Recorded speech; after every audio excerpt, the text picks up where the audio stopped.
खालिस्तानी आतंकवादी गुरपतवंत सिंह पन्नू की बात करेंगे। आपको बता दें कि खालिस्तानी आतंकी और प्रतिबंधित संगठन सिख फॉर जस्टिस का मुखिया गुरपतवंत सिंह पन्नू एक बार फिर भारत की अखंडता के खिलाफ गंभीर धमकी दे रहा है। अमेरिका में बसे पन्नू ने एक वीडियो जारी कर भारत के कई राज्यों में अलगाववादी ताकतों को खड़ा करने की बात कह डाली है। उसने 2047 तक भारत को कई टुकड़ों में बांटने का हमेशा की तरह मुंगेरी लाल का सपना फिर से देख लिया है। सोता बहुत है या फिर इसका दिमाग खराब है, जो भी बात हो। जिस वीडियो में आप देखिए, जो वीडियो जारी की है, उस वीडियो में पन्नू ने दावा किया है कि 2047 तक भारत का कोई अस्तित्व नहीं रहेगा और इसका पूरा भूगोल बदल दिया जाएगा। पन्नू ने अपने वीडियो में मुंगेरी लाल के सपने की तरह एसएफजे का मिशन बताया है, जिसमें पन्नू ने कहा कि एसएफजे का मिशन 2024 से 47 तक भारत को खत्म करना है। 2047 तक तो भाई ये जिहादियों का भी इरादा रहता है, तो क्या जिहादी और पन्नू एक साथ काम कर रहे हैं? ये तो खुद ही सब खुलासे अपने आप हो जाएंगे। इनका भंडा जो है वो फूट जाएगा, सब कुछ सत्य जो है वो बाहर आने लगेगा।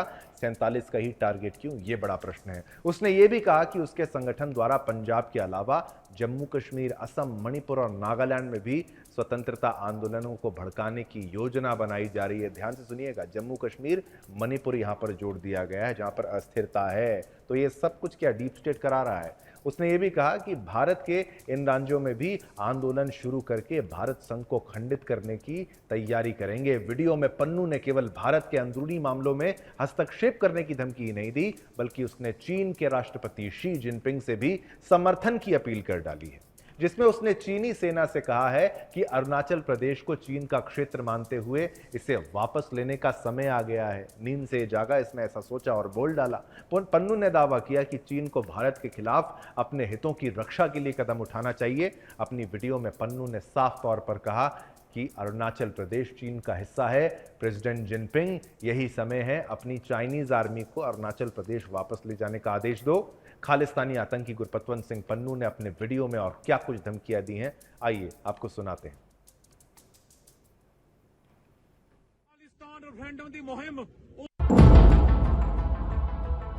Yes, Sikhs for Justice is going to use support and the protection of American and Canadian laws to continue campaign for the independence movements, to balkanize and disintegrate the Union of India. Waheguru Ji ka Khalsa, Waheguru Ji ki Fateh. Mission of Sikhs for Justice 2024 One India to 2047 None India. Sikhs for Justice is organizing a global Khalistan referendum campaign for the independence of Indian occupied Punjab. Just like the independence movement in Punjab, Sikhs for Justice is now going to support and fuel independence movements in Assam, Nagaland, Manipur and Kashmir to balkanize Union of India. Arunachal Pradesh is the territory of China. President Xi Jinping, now is the time to order Chinese army to take Arunachal Pradesh back. By 2047, the current boundaries and the borders of Union of India will be redrawn, and the current boundaries and the borders will be wiped out from the world map. Yes, Sikhs for Justice is going to use support and the protection of American and Canadian laws to continue campaign for the independence movements, to balkanize and disintegrate the Union of India. Kesari, Khanda, Khalistan, टुकड़े टुकड़े कर देंगे Hindustan. 2024 One India, 2047 None India. तो one India से none India की बात कर रहे हैं कि भाई एक भारत से नो भारत तक की इसकी सोच है। आपको बता दें, प्रतिबंधित आतंकी संगठन सिख फॉर जस्टिस लंबे समय से पंजाब को भारत से अलग कर खालिस्तान नाम का एक स्वतंत्र राष्ट्र बनाने की मांग कर रहा है। आपको बताएं, इसके लिए एसएफजे ने एक अनौपचारिक वैश्विक जनमत संग्रह की पहल भी शुरू की है, जिसमें वह पंजाब को एक अलग देश बनाने के लिए समर्थन मांग रहा है। हालांकि इस जनमत संग्रह को पंजाब के अंदर कोई समर्थन नहीं मिला। साफ है कि पंजाब के लोग खालिस्तान के विचार को खारिज कर चुके हैं, लेकिन पन्नू और उसके समर्थक इसे अंतर्राष्ट्रीय मंचों पर उछालने की कोशिश कर रहे हैं।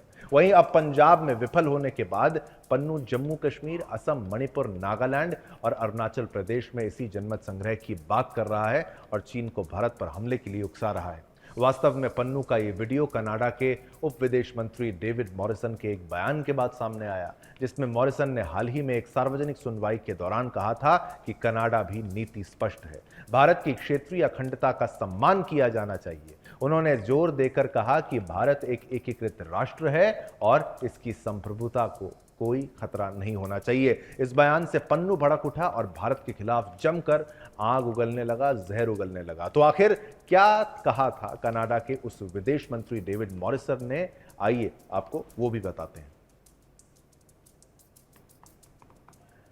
तो देखिए, कनाडा की नीति बहुत साफ स्पष्ट है कि भारत को क्षेत्रीय अखंडता का सम्मान किया जाना चाहिए उसकी, और भारत एक बहुत साफ कर दिया गया है कि कनाडा और भारत कई दशकों से साझेदार हैं और भारत एक महत्वपूर्ण वैश्विक खिलाड़ी बनता जा रहा है और कनाडा अपनी नीतियों में इसका ध्यान रख रहा है। सितंबर 2023 में हुए G20 शिखर सम्मेलन तक दोनों देशों के संबंधों में सुधार हुआ, और क्या कहा, और दोनों देश एक विदेशी व्यापार समझौते पर भी काम कर रहे थे।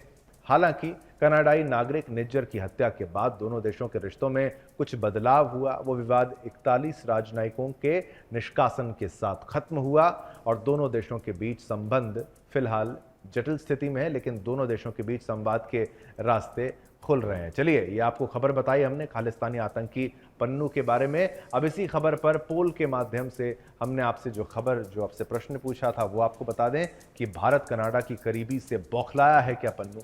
99% लोगों ने कहा हाँ, 1% लोगों ने कहा ना। बहुमत कहता है हाँ, भारत कनाडा की करीबी से पन्नू बौखला चुका है।